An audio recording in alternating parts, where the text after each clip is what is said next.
ecos del pasado, crímenes fríos y leyendas que siguen vivas.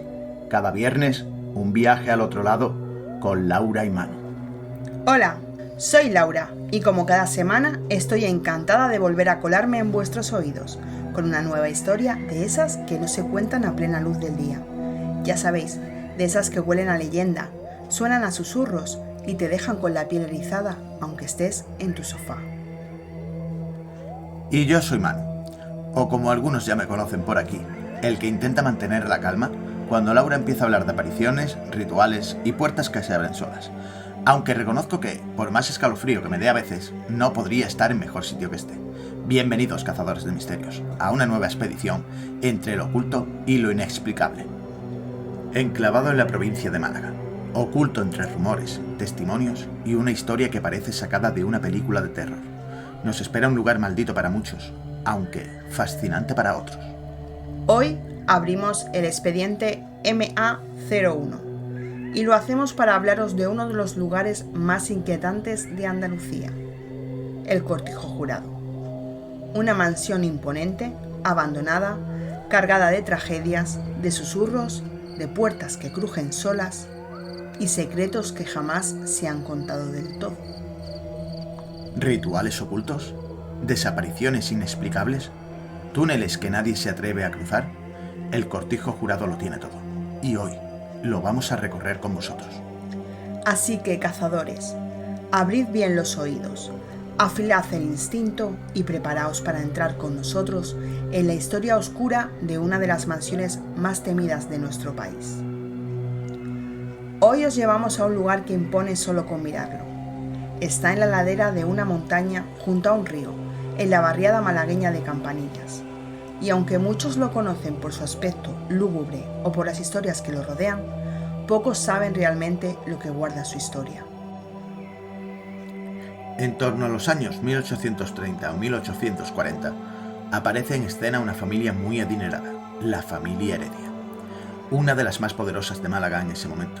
Y claro, no iban a conformarse con un simple cortijillo, puesto que hay quien dice que antes de que se convierta en lo que es hoy, había unas cuadras y una pequeña casa dedicada a la ganadería. Hombre, ¿qué va? Ellos querían algo a lo grande, algo que impresionara, así que trajeron a un arquitecto francés que le dio al caserón un aire gótico anglosajón que desentona lo justo como para darte un escalofrío cuando lo ves por primera vez. Un edificio de 2.500 metros cuadrados, con 2 plantas, establos, cocheras, una capilla, torre mirador y sótanos. Muchos sótanos. Y hay quien dice que tiene 365 ventanas, una por cada día del año, aunque nadie ha conseguido contarlas todas sin equivocarse, o sin perderse en el intento. Algunos aseguran que hay ventanas que solo aparecen desde fuera, y otros que una vez entras ya no están. La historia del Cortijo Jurado no se entiende del todo sin mencionar a la familia que lo transformó por completo, los Heredia. Una familia poderosa.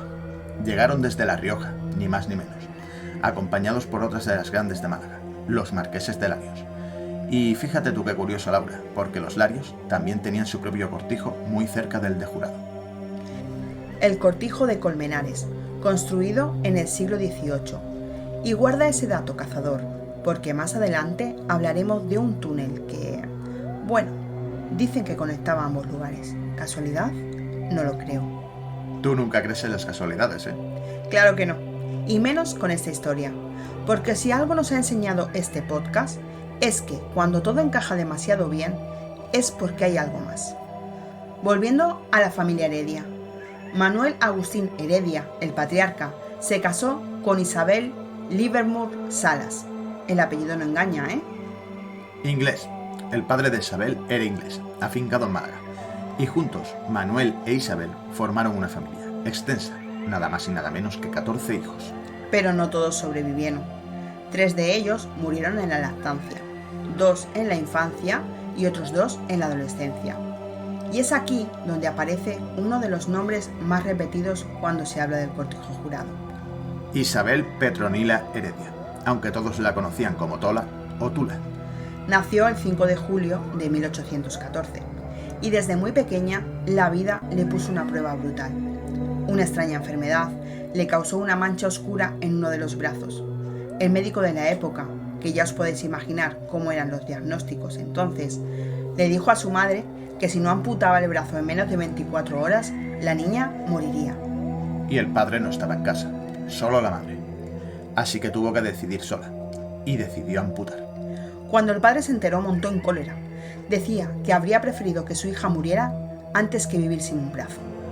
Y como castigo, dejaron a la niña recluida, sin colegio, sin contacto con nadie, sin infancia. Aquí es donde la historia se divide. Algunos dicen que Tola murió joven y que su espíritu nunca abandonó el cortijo. Hay testigos que afirman haberla visto en la torre, observando en silencio. Una figura pequeña, con una silueta que parece esconder el brazo izquierdo. Y si preguntas por el fantasma más recurrente del lugar, casi siempre te hablarán de ella.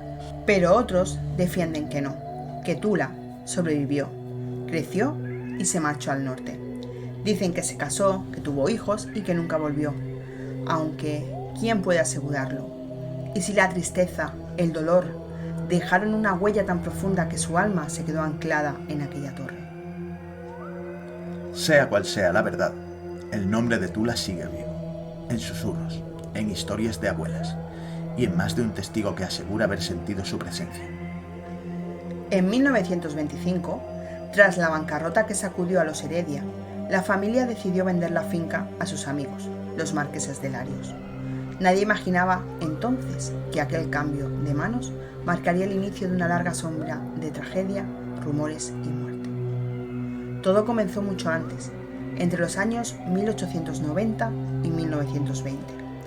Después de la muerte de los dos patriarcas de las familias Heredia y Larios, se habían encontrado en las inmediaciones del río que serpentea cerca del cortijo los cuerpos sin vida de 5 mujeres jóvenes, de entre 18 y 21 años. Todas habían desaparecido días antes sin dejar rastro, hasta que sus cadáveres aparecieron brutalmente asesinados. Fue entonces cuando el miedo empezó a mezclarse con el morbo. Los vecinos, desconfiados de las élites, comenzaron a señalar con el dedo a las familias adineradas del cortijo. Se decía que las jóvenes eran secuestradas para formar parte de oscuros rituales satánicos, organizados junto a misteriosos visitantes llegados desde Francia e Inglaterra. Visitantes que, según los más osados, decían que pertenecían a logias masónicas con intereses ocultos. Pero los rumores no acaban ahí. Algunos trabajadores que fueron contratados para realizar labores de mantenimiento y jardinería en el cortijo comenzaron a hablar. Lo hacían con miedo, mirando por encima del hombro, como si aún sintiera el peso de aquellas sombras. Contaban que en más de una ocasión presenciaron escenas escalofriantes desde lejos, escondidos entre los árboles o tras los muros. Decían haber visto a los señoritos de la casa, acompañados de las distinguidas familias visitantes, satisfechos tras llevar a cabo oscuros rituales, saciar sus deseos más retorcidos y crueles con las jóvenes desaparecidas. Luego, bajaban los cuerpos sin vida por los túneles secretos del cortijo. Aquellos pasadizos ocultos bajo tierra conducían, según los testimonios, a una fosa común. Allí, enterraban los cadáveres junto con otras víctimas, apilando el silencio sobre silencio, crimen sobre crimen. Pero no solo se utilizaban los túneles del cortijo jurado. También se hablaba del otro cortijo que pertenecía a la familia de la que hablamos antes, el cortijo de Colmenares. Aquel lugar, años más tarde, sería testigo de un hallazgo inquietante. Durante unas obras de reforma, en lo que hoy conocemos como el Club Golf del Guadalhorce, una excavadora cayó de forma repentina al ceder el terreno bajo sus ruedas. El socavón dejó al descubierto una estructura subterránea, uno de los túneles que, según se cree, conectaba directamente con el cortijo jurado. Casualidad, una prueba enterrada bajo décadas de secretos, el misterio, como la tierra removida aquel día, volvió a respirar. En 1932, un joven llamado Manuel Martín se convirtió sin saberlo en uno de los primeros en atreverse a explorar los pasadizos del cortijo jurado. Lo hizo por una apuesta con sus amigos, como quien se lanza una travesura. Pero lo que encontró allí abajo le marcaría para siempre. Según su testimonio, que por cierto no ha cambiado en más de 18 años, accedió a los túneles descendiendo por el antiguo pozo. Con una linterna de aceite, bajó las escaleras hasta perder de vista la luz del mundo exterior. Calcula que recorrió más de 2 kilómetros de túneles antes de encontrarse con aquello. Bajé por las escaleras y me encontré con un túnel largo, muy largo. Caminé un buen rato hasta llegar a una sala enorme. Era de piedra fría. En el centro había una especie de mesa, como un altar.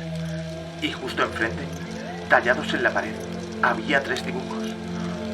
Una cabra, una serpiente y otro símbolo raro. Parecía algo de colegio. Como unas herramientas que usan los arquitectos, pero no sabría decirte el nombre. Luego supe que eran símbolos masones. Me quedé quieto. Me miraban, ¿sabes? Como si algo estuviera ahí, aunque no se viera. Había máquinas de tortura y hasta huesos desperdigados. Desde entonces, Manuel nunca quiso volver al cortijo. Ni siquiera pasaba cerca. Lo que vio allí lo arrastró consigo durante toda su vida, como un susurro que nunca se apaga. Posteriormente, el cortijo pasó a mano de la familia Quesada, allá por los años 40, y en torno a 1952 fue adquirido por un médico vallisoletano, aunque curiosamente nunca llegó a vivir allí. Extraño, ¿verdad? ¿Para qué comprar una finca así y dejarla vacía? Y finalmente llegaron ellos, la familia Vega Jurado, y fue precisamente su apellido el que acabó dando nombre al lugar tal y como lo conocemos hoy, el Cortijo Jurado. Las leyendas que rodean al Cortijo Jurado no se quedan solo en historias del pasado. En las últimas décadas, la búsqueda de respuestas ha llevado a investigadores, curiosos y escépticos a meterse dentro de los muros armados con equipos de grabación, cámaras térmicas y las famosas Spirit Box. En varias ocasiones se han capturado psicofonías de primera clase, esas que realmente hacen temblar a cualquiera. Voces etéreas, susurros huecos, lamentos y gemidos que parecen venir de otro tiempo y lugar. Los testimonios coinciden. Se escuchan voces de hombres y mujeres jóvenes intentando hacerse escuchar, atrapadas en un limbo de dolor. Los sonidos son huecos, resonantes y muchas veces acompañados por una atmósfera palpable de tristeza y sufrimiento. Quienes han entrado en el cortijo aseguran haberse sentido observados, y no solo eso. Algunos cuentan que le han agarrado del brazo o que piedras pequeñas han sido arrojadas en su dirección sin explicación ninguna. Uno de los relatos más escalofriantes viene de quien se atrevió a entrar en el torreón. Nada más entrar, la atmósfera te golpea. Es como una carga pesada llena de tristeza, sufrimiento y dolor. Una sensación que te cala hasta lo más profundo y que te estremece. No es solo el lugar, es algo que parece habitar allí, esperando. Pero hay más. En un episodio del conocido programa TNT, se capturó una figura nebulosa que se desplazaba lentamente por una de las estancias. La imagen fue breve, pero clara. Era una silueta femenina que se desvanecía en cuestión de segundos. Esta grabación fue analizada por el mítico investigador paranormal Fernando Jiménez del Oso, quien confirmó la autenticidad del fenómeno y la dificultad de explicarlo con medios racionales. Además, entre las psicofonías captadas siempre se repite el mismo nombre, Elena, como si una presencia insistiera en hacerse notar desde las sombras del cortijo. Y además, tenemos una sorpresa. ¿Y si os dijera que uno de los que está aquí conmigo vivió una de las experiencias más inquietantes en el Cortijo Jurado, con solo 16 años? Pues sí, cazadores, hablo de él. Manu, cuéntales a nuestros oyentes. Pues sí, de esto hace 20 años. Tema con los colegas, siempre estábamos de cachondeo, a ver si vamos, hasta que un día dijimos, venga, esta noche vamos a ir. Y no íbamos haciendo experimentos para buscar fantasmas, simplemente era puro morbo. Otros conocidos habían vivido cosas raras y queríamos comprobarlo nosotros mismos. ¿Y qué hicisteis entonces? ¿Cómo os colasteis allí? Porque aquello estaba todo vallado y demás, ¿no? Bueno, pues te explico. Fuimos 5 en un coche. Aparcamos al lado del viejo caserón, justo en una ladera que había abajo. Y te hablo de cuando el cortijo estaba sin remodelar, ni pintado ni nada. Es decir, como se ve en la foto de siempre, antes de que se lo pintaran ese rosa color salmón. Pues nada más entrar, nada más llegar a las puertas, yo sentía como si fuera a entrar en el pasaje del terror del tiburón. Igual, íbamos a entrar en una atracción. Pero ¿qué pasa? Intentamos no llegar a la parte del pozo, ¿vale? Porque previamente había sido cerrado, porque un hombre buscando los túneles, un chaval buscando los túneles y tal, se cayó y se mató. Y entonces, ¿por dónde entrasteis? Pues verás, entramos por una ventana que estaba abierta porque no estaban ni tapiadas, ¿vale? Entramos por la parte del ala izquierda de la casa. Creo que esa era la parte por donde estaban los establos. Lo típico, empezamos a echarnos fotos con los móviles que estaban, que la pixelación no era muy buena. Hace 20 años eran como los primeros teléfonos móviles. Exacto. La cámara tenía una apreciación, unos píxeles nefastos comparado con lo que hay ahora. Nulos, ¿vale? Cuando nos hicimos las fotos, tú imagínate, nosotros vimos como fuegos fatuos encima nuestra. ¿La visteis allí dentro? O sea, No, ¿visteis la foto no. o fue luego después No, al salir? fue luego. Ajá. Es decir, ya revisando las fotos y tal, ¿vale? Pero claro, uno puede pensar que en esa época con los móviles que había, o pueden ser motas de polvo, o puede ser haz de luces, pero nosotros lo que vimos eran fuegos fatuos. Como orbes. Exactamente. Encima de la cabeza de algunos de nosotros, no de todos, de algunos. Bueno, pues ya entrando, nos fuimos para el piso de arriba porque lo que queríamos era ver cómo era aquello. Pero si te digo que no estuvimos ni una hora dentro del cortijo. ¿Pero por qué no investigasteis primero la planta de abajo y subisteis directamente para arriba? Fuimos a lo loco, fuimos como van los chavales, sin respeto ninguno por el sitio, en el sentido de decir, nosotros queremos salir de aquí diciendo que hemos visto fantasmas. Y ya ves si los vimos. Entonces, ¿qué pasó? A ver, subisteis la escalera hacia la segunda planta. Exactamente, mira, yo no te puedo decir ni la distribución porque lo que vivimos allí fue de lo más raro, ¿vale? No había muebles ni nada, solamente estaba la estructura. Exactamente, nos metimos en una habitación, ¿vale? Yo me metí con un compañero y los otros tres se fueron a otra habitación. ¿Vale? Cuando nosotros hay ventanas que dan al ala derecha de la casa, justo tú puedes ver el patio interior y las ventanas justo enfrente. Pues ya te digo que las ventanas no estaban ni tapiadas, tú podías ver el interior de las otras habitaciones de una ventana a la otra. Pues nosotros mirando. Sí, te entiendo. Mirando las ventanas del lado derecho, nosotros donde estábamos en el lado izquierdo, mirando la ventana hacia el lado derecho, vimos hacia donde está la capilla, ¿no? Exactamente. Vimos como un hombre mirándonos fijamente, pero es que era un hombre, ¿vale? Y los 5 juntos en el ala izquierda. No había nadie allí con nosotros. Pero no podía ser alguien que hubiera entrado antes que vosotros. Allí no había ningún coche más, solo estábamos nosotros. Tarde-noche, que pretendíamos quedarnos la noche allí. Un mojón para nosotros, con respeto. ¿Y cómo iba vestido aquel hombre? ¿O era solo... se le veía la ropa o era como una mancha, un borrón? Una silueta borrosa. Yo vi a un hombre vestido con traje negro y con sombrero. No te puedo decir si más facciones. Vamos, de la época de... De la época de 1800, por ahí, ¿no? Finales de 1800. Vestido de época, ¿vale? Tú imagínate los 5 allí, señores, que allí hay un tío,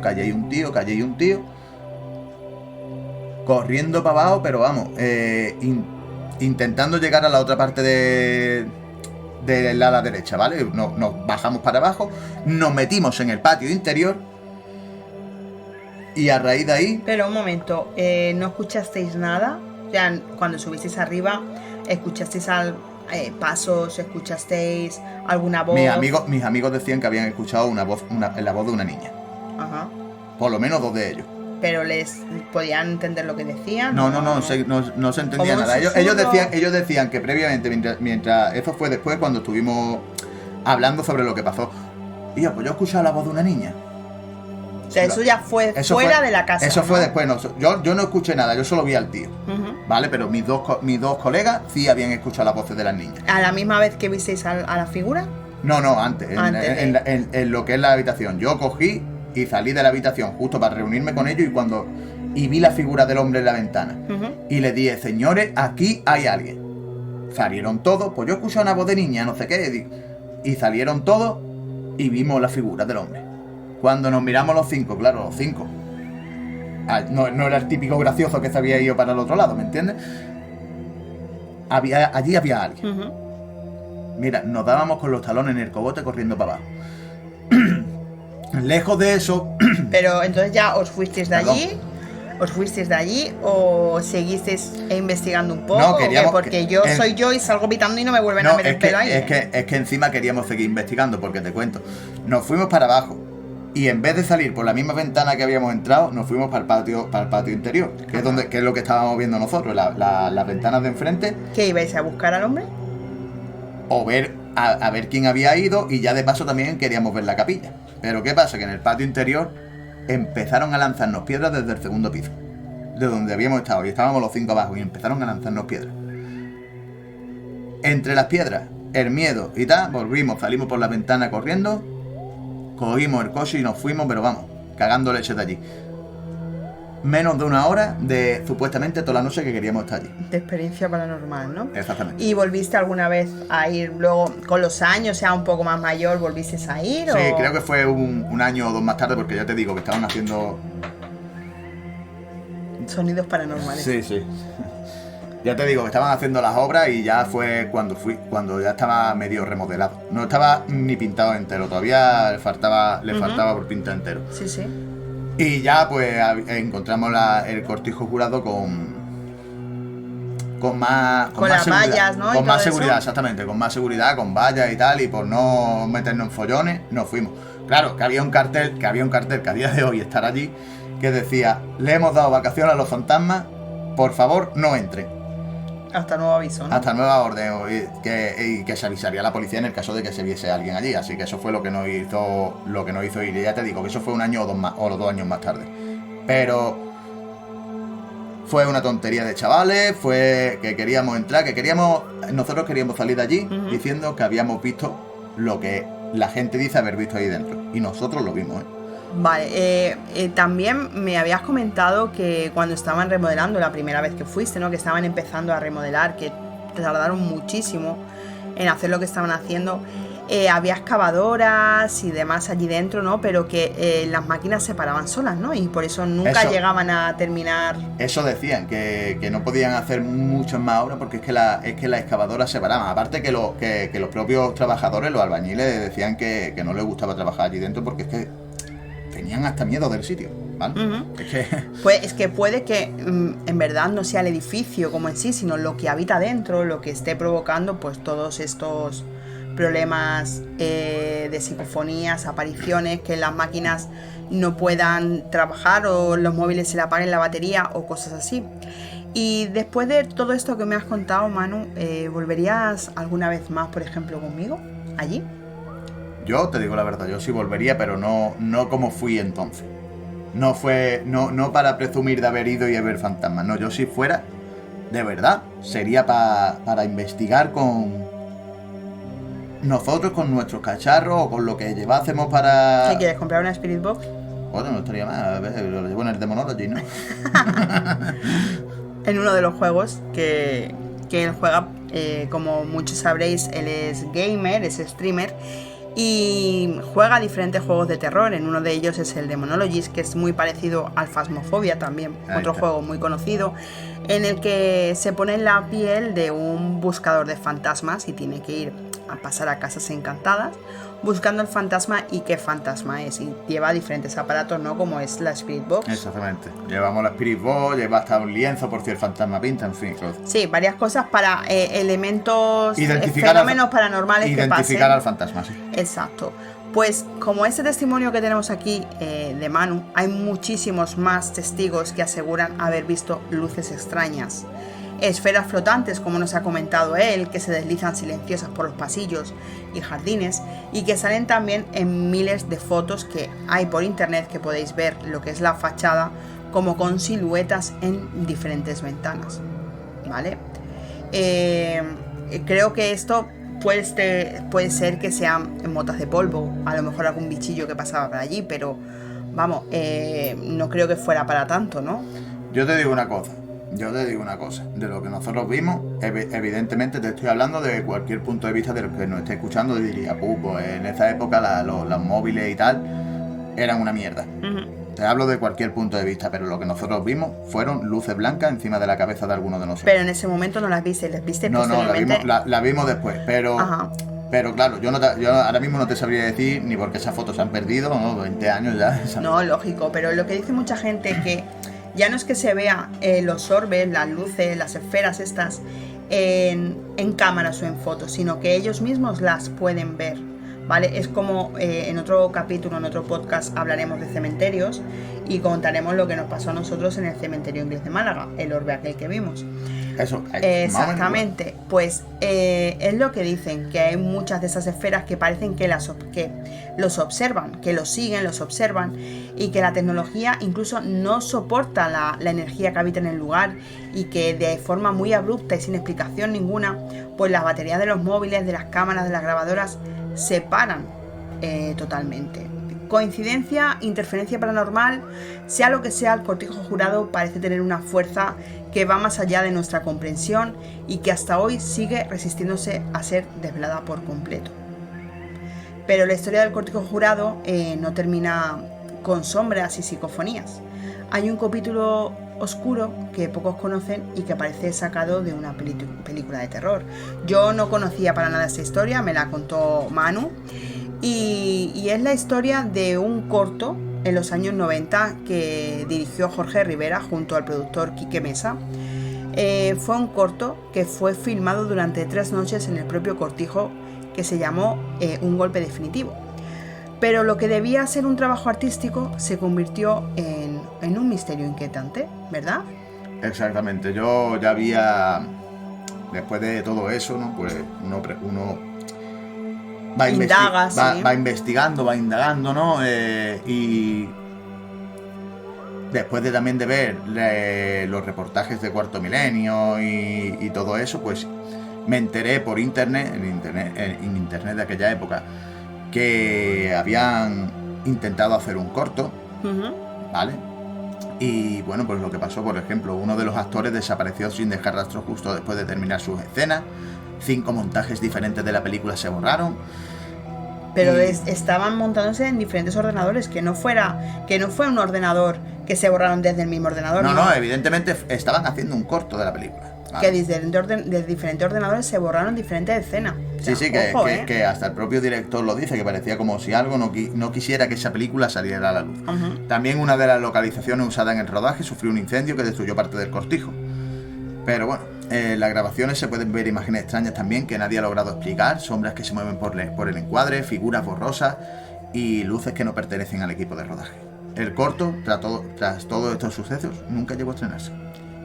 Es que es muy fuerte, y todo esto a día de hoy se puede ver en Netflix, porque Netflix ha lanzado un documental titulado Imborrable, que entre todo lo que hemos contado se repasa este enigma sin resolver, y que ha vuelto a poner el cortijo jurado en el ojo del huracán paranormal, ¿vale? Así que si queréis sumergiros un poquito más en este mundo, podéis ir a Netflix y buscar este documental que se llama Imborrable. También, si queréis escuchar o leer un poquito más sobre este cortijo, Gemma Tacón ha escrito una novela que no os podéis perder, que se llama La leyenda jurado. Esta novela se mueve con maestría entre 2 líneas temporales, entrelazando el pasado lleno de secretos y tragedias con un presente donde los ecos de esos sucesos parecen no querer callar. Gemma Tacón mezcla hechos reales, como los crímenes sin resolver, las misteriosas desapariciones y las leyendas locales, con una trama de ficción que atrapa al lector desde la primera página. Lo que hace especial esta novela es cómo sigue y cómo consigue que la línea entre la realidad y la fantasía se difumine, dejando una sensación constante de inquietud, como si el propio cortijo respirara y estuviera vivo, observando cada movimiento de sus habitantes y visitantes. Los personajes están cuidados con detalle y se sienten auténticos, atrapados en una historia donde el misterio, la intriga, conviven con el folclore y las tradiciones más oscuras. Así que yo os recomiendo muchísimo este libro. Para mí es un libro de 10, me encanta cómo escribe Gemma, pero con este libro para mí se pasó el juego. Es un paseo fascinante por un lugar donde el tiempo se ha detenido en un suspiro de sombras. Y para añadir más peso a la ya tétrica historia del cortijo jurado, tenemos que recordar también su papel durante la Guerra Civil Española, ¿verdad? Pues sí, claro. Todo para alimentar más la leyenda, ¿no? Bueno, Exacto. pues el Cortijo en la guerra fue convertido en un hospital militar, ¿vale? Sus sótanos y túneles también sirvieron como calabozos y prisiones donde se encerraban a los prisioneros y sospechosos, siendo sometidos a interrogatorios brutales y condiciones infames. Es decir, aquí seguro que utilizarían las máquinas de tortura que habían dejado allí los Heredia y los Larios. hombre, no hay, para el tema de los prisioneros. No hay pruebas concluyentes, pero evidentemente, imagínate los soldados ahí, todo valía. La guerra civil fue la más cruenta de las guerras, de hecho, estudiadas por los europeos como que fue una de las guerras más cruentas que hay en el mundo, ¿vale? La guerra civil española fue... Que por cierto, tendríamos que hablar sobre también estos ciertos tipos de temas, ¿no? Hablaremos de la guerra, en otro de la episodio. guerra civil. Pero sí es verdad que en esa época todo valía. Sí, es lo que dicen, que esos mismos sótanos malditos hoy siguen pues, conservando esa energía densa, cargada de miedo y desesperación, que ahí es como que las presencias hacen notar con más intensidad, ¿no? Recordándonos que algunos dolores jamás desaparecen, desde los principios de las chicas que desaparecían, que decían que con ellas los masones que venían de Francia y de Inglaterra hacían con ellas allí rituales para invocar al demonio o no sé qué, hasta todo lo que pasó con los prisioneros de guerra, ¿no? ¿Y qué podemos saber de lo que es hoy en día el Cortijo Jurado? Pues hasta los que sabemos, el Grupo Mirador en 2002 adquirió el Cortijo con la idea de transformarlo en un hotel de lujo, con 200 habitaciones, un hotel a todo tren, ¿no? Pero los trabajadores, como te he dicho antes, no querían ni trabajar allí ni acercarse, veían apariciones, fenómenos extraños, en fin. Sí, que relataron varias veces que escuchaban algo mientras estaban allí haciendo las obras, o mientras estaban martilleando o poniendo un tornillo o lo que sea, se escuchaban cosas que incluso algunos le tiraban, igual que a vosotros, estas piedrecitas, ¿no? Que habían, o los casquillos de ladrillo y cosas así que se van quitando por la obra. Creo que nadie que haya ido al Cortijo Jurado no ha experimentado alguna cosa paranormal. Pues imagínate trabajar allí, ¿sabes? Que parece que es lo que estamos hablando, que el Cortijo parece que no quiere... Sí, que rechaza cualquier intento de ser habitado nuevamente, o sea, que no quieren que vuelva a haber nadie allí. Es lo que decimos, que finalmente el proyecto fracasó y la propiedad pasó a manos de Promociones Pantier. En 2014 el ayuntamiento les obligó un poco a restaurar el edificio porque estaba en un estado de decadencia absoluto, ¿vale? Que muchos vídeos podéis ver en internet que los suelos son de madera, que se está resquebrajando, que debajo hay muchísimos sótanos, que aunque hayan tapiado o hayan echado cemento al pozo, debajo del cortijo de la mansión hay unos pasadizos que con lo que dicen que son muy grandes y que pueden ir por varios kilómetros. Pero es que eso a día de hoy esos túneles no los puedes ver. Hay un muro de hormigón que se dice que lo taparon los Heredia, pero es que no los puedes ni quitar con un pico. De hecho, la excavadora en el momento de las obras y tal intentaron llegar hasta esos túneles, pero no pudieron, ya sea porque las excavadoras se rompían, ya sea porque la maquinaria no les funcionaba, y ya sea porque también está a muchos metros del suelo como para llegar una simple máquina y decir venga, y no derrumbar todo el edificio. Exacto, se decía que como que habían sótanos debajo de los sótanos, por decirlo así, que ese pozo era una de las puertas de entrada que llegaba a, no sé, como si hubiera abajo una rotondita que con muchos pasillitos, ¿no? Es lo que pasaba. Entonces, el único cambio que hizo esta empresa pues fue cambiar un poco su aspecto exterior, que es el que vemos ahora, como tú dices, pintado de rosita salmón, con los dindeles blancos, ¿no? Y demás. Y poco más, apuntalaron un poco algunos suelos y no hicieron nada más. No, de hecho el cortijo sigue paralizado. Bueno, sigue paralizado y puesto en venta, ojo. Sí, ¿por cuántos millones? 16 millones de euros, o sea que si alguien está pensando en invertir en la Costa del Sol para hacer un hotel de lujo, no sé, porque también he estado escuchando cosas mientras hemos estado investigando un poco sobre el Cortijo. He estado escuchando que hay varias propuestas, una sigue siendo la del hotel de lujo y otra es que quieren hacer unas oficinas también, pero que pueda dormir la gente allí, o sea, que se pueda trabajar y dormir en el mismo lugar. Te lo digo muy en serio, están puestas, lo podéis ver, está publicado en el Diario Sur, en muchos sitios. Pues vaya al que le toque trabajar. Ya de por sí es triste y gris trabajar en una oficina como para. Pues sí, exacto. Como para meterse en un cortijo y como ese y encima tener que dormir allí. Le digo a mi jefe, págame el finiquito que yo no vengo. Pero lo que quieren hacer es eso, darle un aspecto como muy moderno, ¿vale? Y allí pues que sea pues a lo mejor mitad de edificio montar oficinas y la otra mitad pues que sean viviendas, o sea, habitaciones para que la gente pueda dormir, trabajar y luego pues hacer su vida pues por el exterior, pero que tenga allí para poder dormir y vivir. Pero ya os digo que está en venta por 16 millones de euros. Yo también vi, antes le estaba comentando a Manu, que vi un reportaje que vinieron unos chinos muy famosos que venían buscando un lugar para lo del casino. Como lo que hicieron en Madrid, el casino este tan famoso de Madrid, pues querían hacer uno en la Costa del Sol y le estuvieron enseñando varios lugares y uno de los lugares que le enseñaron fue el Cortijo Jurado. Otra gran idea, pero no quisieron invertir ahí, o sea. Parece que esos chinos fueron más sensitivos que los propios que habitan en Málaga, porque macho, lo que hay allí es. Pues sí, es una historia que muy misteriosa la que envuelve al Cortijo Jurado y que sigue manteniendo alejado a compradores y a no compradores, a gente.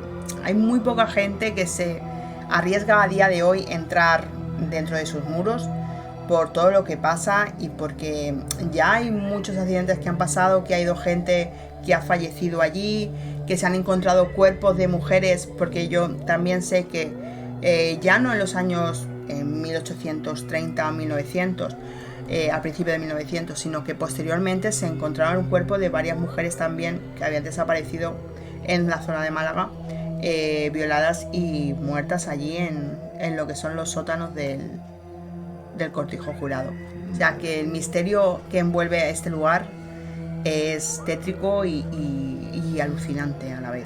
Es más, yo querría dar un consejo si algún oyente está escuchando esto y decide decir, venga, pues yo quiero ir a Cortijo Jurado. Tened cuidado donde pisáis, pisad siempre por los bordes, nunca por el centro de las salas, porque si os digo, si vais a ir solo y nadie sabe que estáis allí, un crujido, una caída, muerte segura y allí os quedaréis. Yo os voy a dar otro consejo y es directamente que no vayáis, ¿vale? Y quedaros en casa escuchándonos y vais a estar donde mejor podéis estar ahora mismo con la calor que hace. ¿Dónde vais a meter en un cortijo? No vayáis, señores. Así que por hoy vamos a dar por terminado y dejar atrás el Cortijo Jurado. Este capítulo tan siniestro y tan tétrico de mi tierra, Málaga. Sí, exacto. Ya sabéis que hay lugares que no se abandonan del todo, que una vez los nombres te siguen y observan. Yo es que lo veía todos los días. Todos los días tenía que pasar por ahí para trabajar. Yo también estuve viviendo en un pueblo cerca. Y para ir y venir tenía que pasar por ahí. Y siempre te mantiene Siempre te obliga a mirarlo. Sí. Exacto, tú vas por la carretera y no hay nadie. Es hipnótico. No hay nadie que pase por allí que no gire la cabeza y mire el cortijo. Y yo, por ejemplo, miraba siempre que pasaba por allí, aparte de mirar el cortijo, miraba la torre, que es donde dicen que se podía aparecer la niña o Elena, que es una de las mujeres que se habla de ellas en las psicofonías.